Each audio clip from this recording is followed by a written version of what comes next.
नमस्ते friends. I think सबका paper अच्छा गया होगा। होपफुली सबने अच्छा लिखा है पेपर। मई 2025 अटेम्प्ट जिसने भी लिखा है शायद सबका अच्छा गया होगा। अब मैं लेके आई हूँ suggested answers for May 2025 attempt for the accounts paper. ठीक है, चलिए सीधा देख लेते हैं कि what are the suggested answers. Suggested answers से अपने आंसर्स क्रॉस चेक कर लीजिए। You will get to know कि आपके मार्क्स कितने आने वाले हैं। ओके, चलो फर्स्ट क्वेश्चन क्या आया था अकाउंट्स में। जैसे हमारा ये फिक्स क्वेश्चन आता है, mandatory question. So what was the mandatory question? True और false question, correct. So quickly discuss कर लेती हूं मैं। व्हाट आर द ट्रू और फॉल्स क्वेश्चंस? ये देखिए, यस, तो हमारा ट्रू और फॉल्स क्वेश्चन था। सो या ओके, सो हमारा ट्रू और फॉल्स क्वेश्चन ये था। First, state with reasons whether the following statements are true और फॉल्स। आपको 2 मार्क्स के लिए ईच था question. Trade discount is recorded in the discount column in the triple column cash book. पहले ये बताइए, trade discount is it recorded? Trade discount चाहे किसी में भी आ जाए, it is never recorded in our any of the cash books. Okay, it is not a part of books of accounts. So शायद कैश बुक हो या कुछ भी हो, ये हमारे अकाउंट्स में आने वाला नहीं है। ठीक है, सो पहला आंसर क्या हो जाएगा? It will be false. मैंने अच्छे से नीट से सारे आंसर्स लिख दिए हैं, आप देख सकते हैं इसमें से। you can find out. See, it is false because it is not recorded in any of the accounts. Only cash discount is recorded in the discount column of the cash book. Trade discount is not recorded. तो पहला answer हमारा हो जाएगा false. Okay, so let's go to the second one. What is the second one? We have money measurement concept means transactions are to be measured at a uniform monetary units. इसका answer क्या है? इसका answer quickly हो जाएगा true, because yes, money measurement concept बोलता है कि transactions which are measured in terms of money are recorded, and they are recorded in monetary units, plus they are recorded in the ruling currency, yes, of that particular country at a uniform basis. So answer है अपना second one quickly हो जाएगा true. ठीक है, number 3, what is the number 3 question? Question number 3 था, if a society non-profit organization has a separate trading activity, the profit or loss for the trading shall be transferred to income and expenditure at the time of consolidation. Correct, this was the question. तो yes, जो भी non profit organisations होते हैं, yes, they can have their separate trading activity, yes they can, but जो भी income वहां से होता है, that must be added, that must be consolidated with the income and expenditure account of the NPO. So yes, the answer is true. Trading activity हो सकता है, but they have to consolidate it. ठीक है, so you can read out what I have already written. मैं बस quickly answers discuss कर रही हूँ. Okay, partners in a partnership firm will share profit of the business according to their capital contribution in the absence of any agreement. अरे भाई, very simple. अगर कोई agreement नहीं है, कोई पार्टनरशिप डीड नहीं है, so then profits are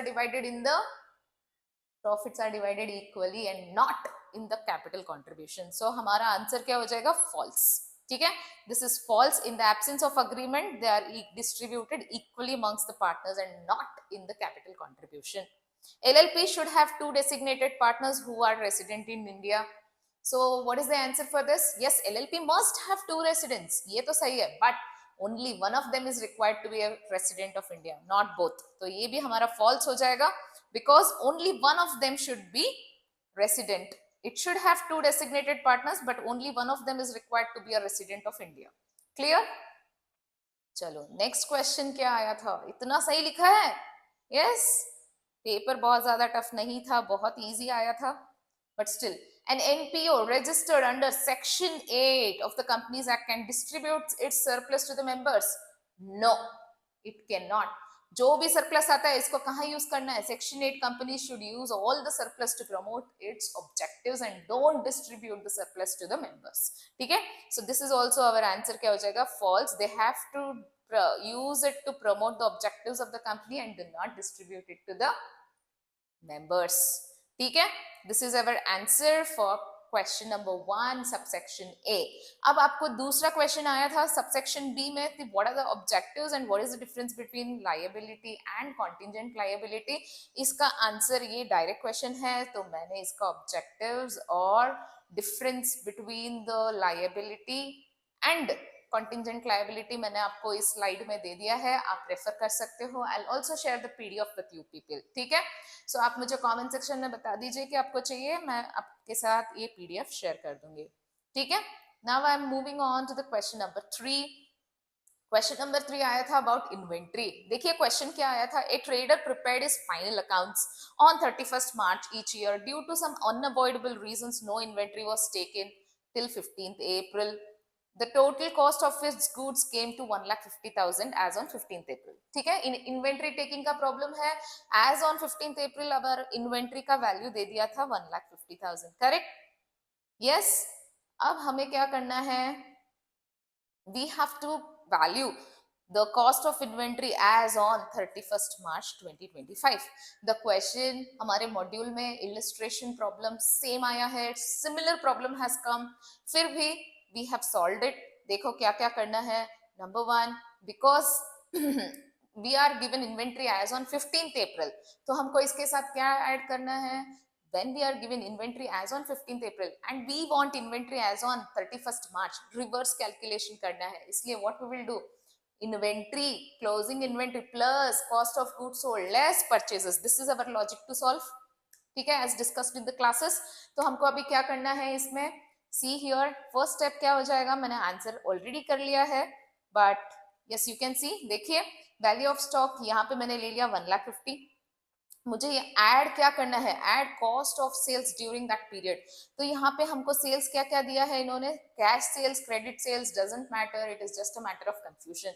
sales is a sales, तो आपको सेल्स ऐड करना है, ठीक है। So cash sales, credit sales दोनों ऐड कर लो, इसमें से ग्रॉस प्रॉफिट का परसेंटेज लेस कर दो। So what is our gross profit percentage, यहाँ पे दिया है 20% on sales, correct. So on sales दिया है तो आई कैन डायरेक्टली डिडक्ट। तो मैं क्या करूंगी, मैंने दोनों सेल्स का ऐड कर लिया, 95,000 बन गया, फिर इसमें से 20% मैंने कैलकुलेट करके लेस करके I have written the value outside. Now there is also goods sent on approval basis, correct. यहाँ पे सेल्स ऑन रिटर्न बेसिस दिया है। What is asked, he return 25% of the goods, but हमको देखना है sales कितना हुआ है, बिकॉज हमको क्या ऐड करना है, only sales. When 25% is return it mean 75% is been sold. तो सो 30,000 का 75% of the goods is sold, तो मैं उतना सेल्स वैल्यू इधर ले लूंगी 30,000 इंटू 75%, बट उसका भी मुझे कॉस्ट लेना है, नॉट द सेलिंग वैल्यू। सो मैं इसको भी मल्टीप्लाई बाई 18%, 80%, मतलब या तो आप उसमें से -20% कर दो या मल्टीप्लाई बाई 80% कर दो, you will get the same value. तो हमको ये वैल्यू इधर आ जाएगा। नाउ हमने क्या कर लिया, सेल और रिटर्न बेसिस का भी कर लिया। I said closing inventory plus cost of goods sold minus purchases. अब हमको परचेजेस की वैल्यू इसमें से डिडक्ट करनी है। So what are the purchases value, आप देख लीजिए इसमें से परचेजेस वैल्यू क्या है। So we are given purchases, again cash credit does not matter, ये दोनों लेस हो जाएगा, कैश क्रेडिट दोनों को मैंने ऐड कर लिया और मेरा वैल्यू कितना बन गया 40,000, ये मैंने यहाँ से डिडक्ट कर लिया। Now there is one more adjustment जो हमको दिया है, that is consignment, goods are sent on consignment.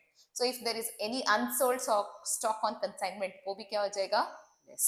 तो हम इसको अनसोल्ड कॉस्ट ऑन कंसाइनमेंट कितना है देख लेते हैं।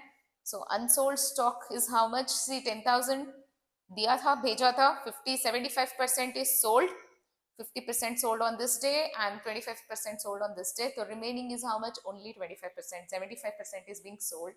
So remaining unsold stock kitna hai consignment basis pe, only 25% left. That unsold stock must also be deducted from our purchases. देखिए, so this is 25% हो गया इतना, I have added, so हमारा आंसर इतना आ जाएगा। So that is my value of inventory as on 31st March, ठीक है। So in this video I've just discussed problem number 1, problem number 2 मैं अपने अगले वीडियो में डिस्कस करने वाली हूँ। Okay, thank you so much, see you later, bye.